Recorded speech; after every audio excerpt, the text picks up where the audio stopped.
Tonton video ini sampai selesai agar Anda tidak gagal paham. Sobat 651 Safa, kembali lagi bersama dengan kami untuk mengulas fakta-fakta perpolitikan dan juga informasi terkini tanah air. Digadang-gadang guncang Pilpres 2024, pengamat bongkar modal besar Anies Baswedan. Pengamat politik Tony Rashid menganalisis kekuatan Gubernur DKI Jakarta Anies Baswedan sebagai modal capres pada pemilihan presiden 2024. Tony mengatakan Anies memiliki integritas, kapasitas dan juga elektoral untuk menjadi presiden. Aspek itu bisa menjadi modal berharga di Pilpres 2024.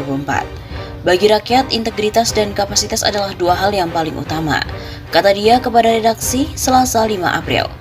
Dia juga menambahkan aspek tersebut bisa menjadi pembeda Anies di mata masyarakat Indonesia dengan kandidat lainnya. Hal ini yang memberikan ekspektasi rakyat untuk masa depan bangsa yang lebih baik. Dia juga menerangkan elektoral yang dimiliki Anies juga menjadi nilai tambah untuk menggoda partai politik di mana bertujuan untuk mengusungnya.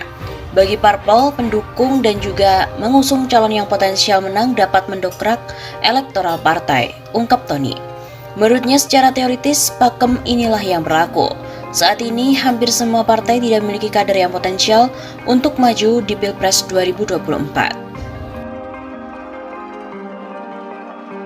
Elektabilitas capres pilihan warga DKI Jakarta, Anies Baswedan tembus hingga 30%. Pilpres 2024 terus menjadi topik hangat meski baru akan dilaksanakan 2 tahun lagi. Dalam survei bertajuk Survei Evaluasi Kinerja Pemprov DKI Jakarta dan Peta Politik menuju Pilgub 2024 yang diadakan oleh lembaga Survei Populi Center, ada 22 nama yang diajukan sebagai Capres 2024.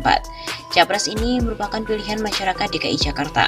Dalam pertanyaan terbuka atau top of mind yang diajukan kepada masyarakat DKI Jakarta terkait dengan tokoh yang akan dipilih sebagai presiden jika Pilpres dilakukan pada hari ini, Anies menduduki posisi teratas dengan elektabilitas sebesar 29,0%. Kemudian disusul Jokowi dengan 20,3%, Prabowo Subianto 11,7%, Ganjar Pranowo 5,8%, dan Sandiaga Uno 2,5%. Pada pertanyaan terbuka, Anies Baswedan menjadi tokoh yang paling banyak dipilih oleh masyarakat sebagai presiden apabila pemilihan presiden dilakukan pada hari ini, dengan angka mencapai 29%. Kemudian ada disusul Joko Widodo 20,3%, Prabowo Subianto 11,7%, Ganjar Pranowo 5,8%, Sandiaga Uno 2,5%, Ridwan Kamil 1,7%, dan Ahok 1,2%. Ungkap hasil survei Populi Center Rabu 9 Februari. Sementara Tri Risma hari ini, Andika Perkasa, Erick Thohir, SBY, Najwa Shihab, Gatot Nurmantio, AHY, hingga Erlangga Hartarto mendapatkan persentase di bawah 1%. Nama tokoh lain mendapatkan persentase di bawah 1%, adapun sebesar 22,8% responden tidak merespon pertanyaan ini, masuk kategori tidak tahu atau tidak menjawab. Sementara dalam simulasi 10 tokoh capres, Anies juga kembali menduduki posisi teratas dengan persentase mencapai 34,8%. Disusul Ganjar dengan 18,2%, Prabowo 14,0%, Sandiaga 6,7%, dan Ridwan Kamil 6,2%. AHY 4,3%, Jenderal Andika Perkasa 4,2%, Erick Thohir 3,7%, Erlangga 1,5%, dan Puan 0,5%. Adapun sebesar 5% responden belum memutuskan pilihan dan sebesar 1% menolak untuk menjawab.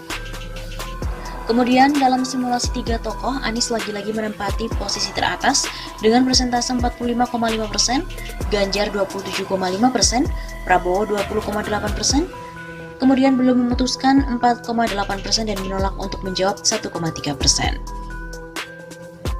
Pada simulasi 2 tokoh, Anies Baswedan menjadi tokoh yang paling banyak dipilih sebagai presiden dengan 59,8%, disusul oleh Ganjar dengan 33,3%. Adapun sebesar 6% menyatakan belum memutuskan dan sebesar 0,8% menyatakan menolak menjawab. Survei dilakukan dengan metodologi wawancara tatap muka dan menggunakan aplikasi Survei Populi Center di 60 kelurahan yang tersebar di DKI Jakarta pada 26 Januari sampai 1 Februari. Besaran sampel adalah 600 responden yang dipilih secara acak bertingkat atau multi-stage random sampling dengan margin of error 4,0% pada tingkat kepercayaan 95%. Populi Center juga merilis survei terkait evaluasi kinerja Pemprov DKI Jakarta dan peta politik menuju Pilgub 2024. Salah satu yang dibahas yakni opini publik terkait kinerja Gubernur Anies Baswedan dan Wakil Gubernur Ahmad Riza Patria di Jakarta. Survei menyimpulkan mayoritas warga menilai DKI Jakarta mengalami kemajuan dalam hal pembangunan selama 1 tahun terakhir. Persentase tercatat mencapai 77,2%. Sebesar 77,2% masyarakat menilai ada kemajuan pada kondisi pembangunan di Provinsi DKI dalam 12 bulan terakhir.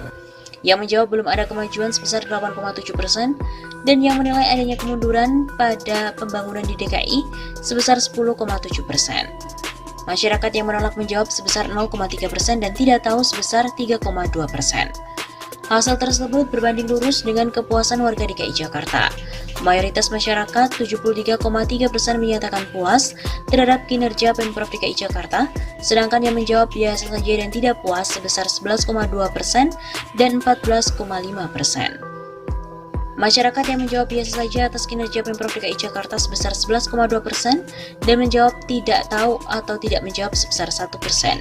Begitu pula dengan tingkat kepuasan pada Gubernur dan Wakil Gubernur DKI Jakarta, mayoritas menjawab menilai puas terhadap kinerja Anies dan Riza dengan skor 7,61 dari skala 1 sampai 10. Secara umum, tingkat kepuasan masyarakat DKI terhadap kepemimpinan Gubernur dan Wakil Gubernur DKI relatif tinggi. Rata-rata tingkat kepuasan ada pada angka 7,61 dari skala 1 sampai 10 dan akumulasi skor 6 sampai 10 sebesar 86%.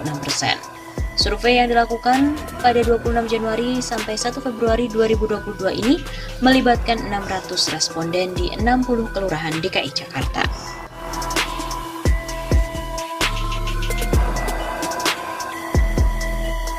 Anies Baswedan ungkap strategi jika terpilih jadi presiden di Pilpres 2024. Gubernur DKI Jakarta Anies Baswedan mengungkapkan sebuah strategi jika dirinya terpilih jadi presiden di Pilpres 2024. Dikutip dari redaksi Makassar Terkini, hal tersebut diungkapkan dalam sebuah acara di TV One bersama dengan Karni Ilyas.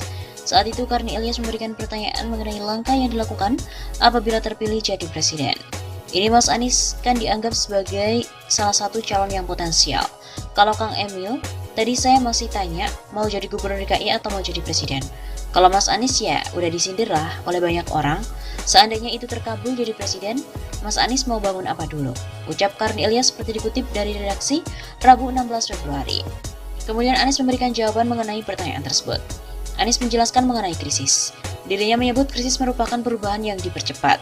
Krisis adalah perubahan yang dipercepat, setiap pribadi mengalami krisis. Organisasi mengalami krisis atau negara mengalami krisis.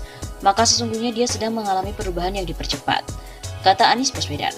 Lebih lanjut, Anies menyebut krisis tersebut harus dimanfaatkan untuk melakukan perubahan yang dipercepat di berbagai aspek. Jadi kita harus memanfaatkan yang disebut sebagai krisis itu untuk melakukan perubahan-perubahan yang dipercepat di berbagai aspek. Dia kemudian juga menjelaskan bahwa strateginya adalah meningkatkan kualitas perekonomian Indonesia. Perekonomian kita turun, tapi perekonomian kita turun itu bukan salah hitung. Bukan ada investasi yang salah, bukan ada kebijakan yang salah, tapi ekonomi kita turun karena mobilitas penduduk dibatasi, interaksi dibatasi. Sehingga transaksi yang sifatnya langsung itu turun, tapi transaksi yang tidak face-to-face mengalami lonjakan. Anies menyebut perlu melakukan penataan ulang perekonomian di Indonesia. Ini kesempatan bagi kita sebagai bangsa untuk melakukan penataan ulang atas perekonomian itu. Perekonomian ini semua ikut sumbang, ada yang bawa modal uang, ada yang bawa modal tenaga, ada yang bawa modal teknologi, ada yang bawa modal tanah, ada yang bawa modal macam-macam masuklah dalam sebuah perekonomian. Anies juga menjelaskan, dari sisi tersebut, nantinya ada distribusi pendapatan. Lalu dari situ ada distribusi pendapatan, ada yang dapatnya banyak, ada yang dapatnya sedikit. Nah, ketika terjadi krisis ini berhenti semua, kita ingin meningkatkannya lagi. Maka kita harus meningkatkan kualitas perekonomian kita. Bukan saja perekonomian yang berorientasi pada pertumbuhan yang cepat, tapi juga pertumbuhan yang berkualitas. Begitu ungkap Anies.